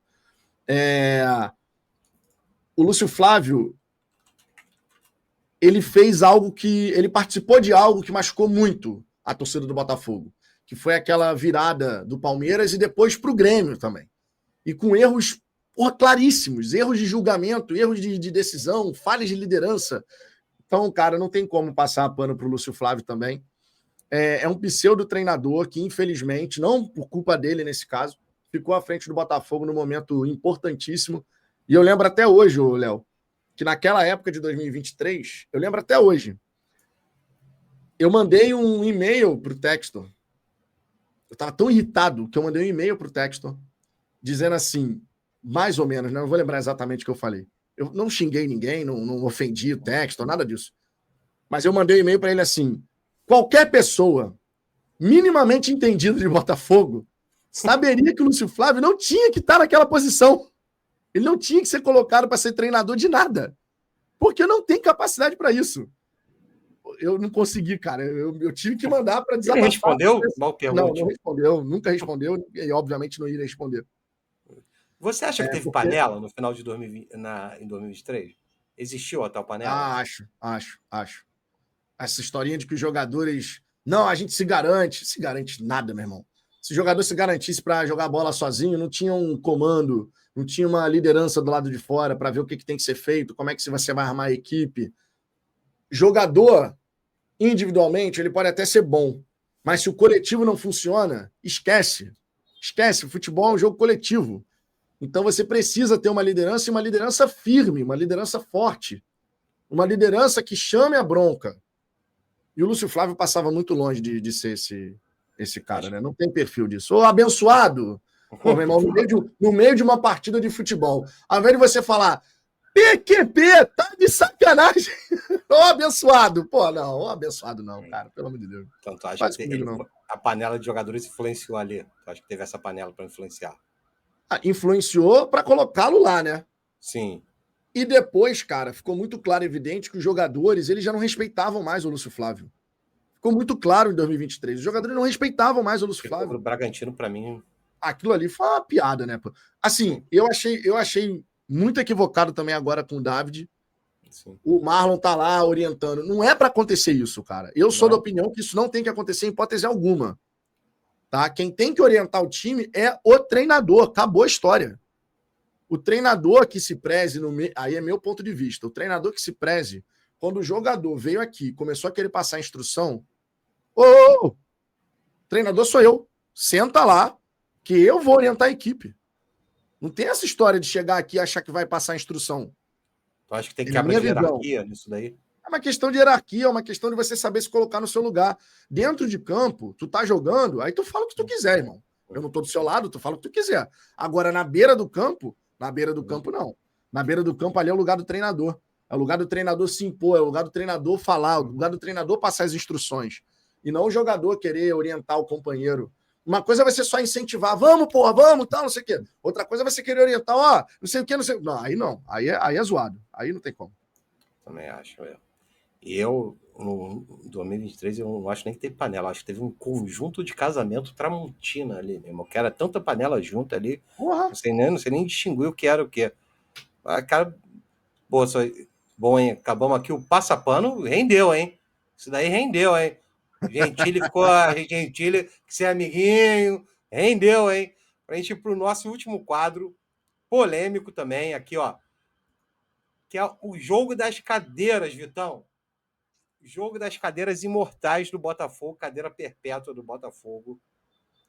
São 5 jogadores que o nosso sistema, nosso IA do Fogonete separou aleatoriamente para sentar na cadeira. Afonsinho, Barbosa, Paulinho Criciúma, Sebastião Leonas e Mimi Sodré, fundador. As 5 cadeiras imortais do Botafogo são de Didi, Newton Santos, Heleno, Garrincha e Jairzinho. Não vão estar na brincadeira, senão fica covardia. A gente falou aqui um pouco antes. Então eu vou te passar um jogador e você diz na sua visão. Ele merece estar sentado no lugar de alguém nessas cadeiras, de um desses 5. Sim. Fechado? Fechado. Não tem grandes mistérios. Berg merece estar no lugar de alguém nessas cadeiras imortais? Não. Berg não. Carlos Alberto Santos. Carlos Alberto Santos. Eu tiraria o Mimi Sodré. Tiraria o Mimi Sodré e botava o Carlos Alberto Santos. Boa. John. Não. Nilson Dias. Não. Gotardo. Também não. Roberto Miranda. Roberto Miranda, sim. Sai Barbosa. Sai Barbosa, entra Roberto Miranda. Roberto Miranda, se eu fosse participar algum dia de subestimado, eu ia botar o Roberto Miranda em subestimado. Esse cara é um dos maiores subestimados da história do Botafogo. Manga. Porra, aí é foda. Não, Manga entra. Vai sair o Paulinho Criciúma. Saiu o Paulinho Criciúma, entra o Manga. Calma aí, deixa eu puxar aqui. Próximo, Carlos Alberto. Carlos Alberto? Caju. Não, Paulo César Caju. Paulo César. Paulo César Lima, cara. Carlos Alberto. César. O PC Caju no lugar do Afonsinho. Do Afonsinho? Tu tira o Afonsinho e põe o PC? Pô, aí vai ficar. Aí vai, meu irmão, vai começar a virar covardia essa parada aí, pô. Por isso que eu tirei o Didi, Newton Santos, Helene, Garrincha e Jairzinho. São os patronos das cadeiras do Botafogo, né? Porque aí senão vira covardia. Paulo César. Paulinho Valentim. Não. Zagallo. Caralho. Zagallo não tem como ficar de fora. Agora no lugar de quem? Caraca, mano. Esqueci o nome dele agora, cara. O último aqui, na cadeira do Jairzinho. O Carlos Alberto Santos. Carlos Alberto Santos. É. Geninho. Não. Carvalho Leite. Carvalho Leite. Não. Alemão. Também não. Mendonça. Porra, Mendonça. Caraca, mano. O Maradona de General. Porra, meu irmão. Reizinho Alvinegro. Cacete, mano. Caraca, mano.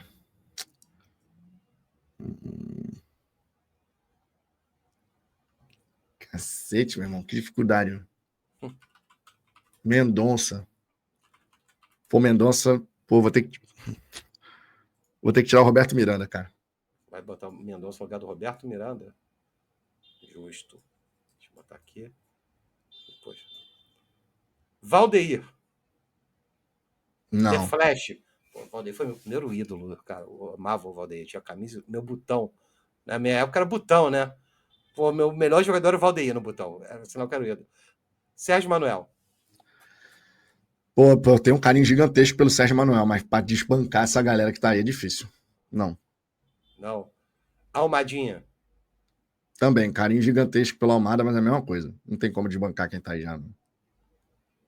Túlio Maravilha. Também não. Wagner. Também não. Igor Jesus. Também não. Túlio Guerreiro. Também não. Donizete Pantera. Também não. E Luiz Henrique Pantera. Porra, aí é foda. Pega no coração. Não, Luiz Henrique tem que entrar. Aí eu vou tirar o Zagallo. Vai tirar o Zagallo? Vou tirar o Zagallo. Só que eu vou te falar uma coisa que tu poderia ter dito no subestimado. O Sebastião Leônidas está mantendo ele bastante tempo aqui. É um jogador que é pouco lembrado pela torcida do Botafogo. Tiquinho Soares. Não.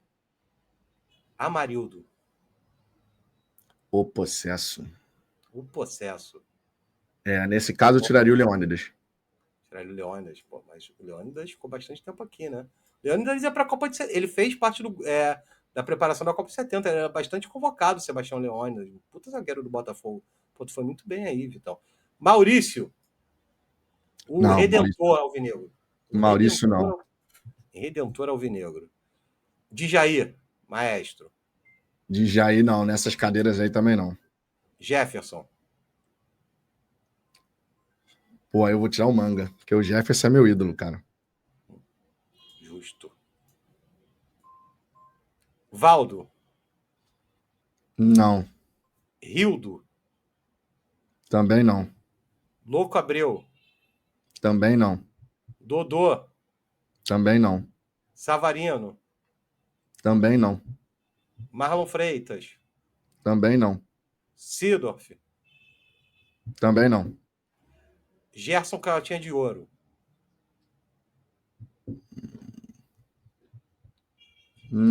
Caraca, mano. Gerson, eu tenho um carinho gigantesco pelo Gerson. Vou tirar o PC Caju. Vai tirar o Paulo César Lima. Botar o Gerson. Boa. Gerson. Cara, o Gerson... Por que a gente valoriza a passagem do Gerson? Que eu acho que ele meio que se embananou na saída. Bastos. Não. Alex Telles. Também não. Gonçalves. Não. E Quarentinha. Olha o que a gente falou do Quarentinha aí, ó. No lugar do Amarildo. Obrigado, Amarildo. Então, boa. Então, o seu top ficou aqui no jogo das cadeiras. Ficou Gerson, Mendonça, Jefferson, Quarentinha e Pantera Negra Luiz Henrique. Cara, eu acho esse jogo bem legal, cara. Cara, é uma visão que cada um tem do Botafogo, né, cara? É o seu próprio Botafogo, Sim. né? Pô, eu acho muito legal isso, cara. E vai ver, não tem certo, eu vejo que não tem certo ou errado, cara, é uma visão que cada um tem. Pô, não tem certo ou errado, realmente, eu acho que não tem, não. Vai ter discordância, mas, pô, claro, cada um com sua tipo, opinião. Muito provavelmente legal, talvez os torcedores mais velhos do que eu não tirariam o Manga para botar o Jefferson, por Sim. exemplo. É como você Ou então, de repente, teria deixado o Leônidas até o final. Pode ser. Ou Eu mantive o Leônidas no máximo que deu, cara, porque... Sim. Assim, eu acho que eu estou satisfeito com as cadeiras aí que ficaram no fim das contas. Pô, ficou muito bom, cara. Muito bom, cara. Eu estou muito curioso para os próximos, como dá, cara, que a gente vai ver que vai ter uma alternância. Se tu acompanhar, tu vai ver que vai ter uma alternância muito grande, né, nesse jogo das cadeiras aqui. Eu acho que o Luiz Henrique é o único que. O Luiz Henrique, o Gentili veio semana passada. Acho que quem tá duas vezes aí, posso estar enganado. O Gerson, Quarentinha, o Luiz Henrique e o Jefferson. Acho que foram os que ficaram dele também. Então, mostra que é uma linha de raciocínio. Pô, bem legal, Vitão. Vitão, para encerrar, cara, agradecendo muito pelo seu tempo aqui. A gente está com quase 1h30 de programa gravado. No começo eu te perguntei como você estava vendo os 4 primeiros anos da SAF do Botafogo. Agora eu vou te fazer uma pergunta diferente. Como você projeta os próximos 5 anos do Botafogo? Pô, Léo, eu não sei te dizer. Não sei te dizer. Essa incerteza aí que está no nosso horizonte, ela é muito grande para ser menosprezada, sabe? Não é uma coisa qualquer. A dívida da SAF, ela já é maior do que a dívida do associativo era. A gente não sabe se o dinheiro que o Botafogo tem a receber de fato vai entrar no caixa. A gente não sabe como que vai ficar essa briga entre os sócios, né? Eu tenho dificuldade de projetar 2026, que dirá então daqui a 5 anos, cara. É mais fácil hoje para um torcedor do Bahia projetar seus próximos 5 anos do que é para um torcedor do Botafogo. Bem mais fácil, inclusive. Então vou te refazer a pergunta. Nas condições normais de temperatura e pressão, vamos dizer que a gente estava num crescimento constante. Começando o Botafogo virou SAF em 2022. Como você viria o Botafogo em 2030? Ah, Porque ainda não. falta para chegar nisso. Se tudo fosse seguindo aquela lógica plena, né? Pô, 2030, cara, eu veria o Botafogo tendo mais um título, 2 títulos do Campeonato Brasileiro, já tendo sido campeão da Copa do Brasil, quem sabe até uma nova Libertadores para jogar o outro Mundial, sabe? Porque se as coisas pudessem progredir de uma maneira tem investimento, vai ter vendas, mas vai ter investimento, tudo sendo feito de uma maneira bem pensada, e o Botafogo também vai aumentando as suas receitas base, né? Não só aquilo que é premiação, que é o extraordinário, mas também as receitas que você pode contar toda a santa temporada. Aí 2030 eu visualizaria o Botafogo já pelo menos com umas 3 taças a mais aí, importante, sabe? Agora, hoje eu infelizmente não consigo olhar e ter essa plena convicção que, de repente, há 1 ano e meio atrás eu poderia ter, sabe? Infelizmente. Por exemplo, acho que todos nós vemos o Botafogo com CT. Pronto, acho que fica Ah, pronto. sim. Quanto a isso, sem dúvida. CT pronto. Por exemplo, tu acha que se o Textor continuar, história de estádio vinga? Essa é a minha última preocupação nesse momento, cara. Sinceramente. Sinceramente, minha última preocupação. Tu acha que se ele continuar, o nível de investimento no futebol continua? Essa que é a parada, cara. Eu não faço ideia. Não faço ideia. É para mostrar as dúvidas mesmo. Não faço ideia, cara. Hoje tem um grande ponto de interrogação e eu não faço ideia de... É aquilo que eu falei, como é que você vai projetar 2026? Vai ter investimento? Vai ter um orçamento? Vai ter... Qual que vai ser o orçamento? Qual que vai ser a folha? Vai reduzir a folha? Vai manter a folha? Você vai ao mercado para contratar jogadores de qual perfil? Você vai estar disposto a pagar 10, 12, 15 milhões de euros ou não? Agora isso não é a realidade de 2026. A priori eu diria, não é a realidade, mas será? Será que não vai saber, ser né? Não sei, é difícil, cara. Certeza que... Por isso que essa incerteza é a que mais me preocupa. A incerteza também sobre o futuro é o que mais me preocupa nesse momento. Também a mim, por isso que eu deixei essa pergunta para o final, que eu acho que a gente falou muito antes, eu acho que o botafoguense ele quer vislumbrar um futuro. Vitão, cara, quero agradecer muito você pelo seu tempo, por disponibilizar seu tempo para gravar aqui com a gente. Muito obrigado de coração. Sigam o canal do Fala Fogão. Quem ainda não conhece, né, já está errado e não conheceu o canal do Fala Fogão.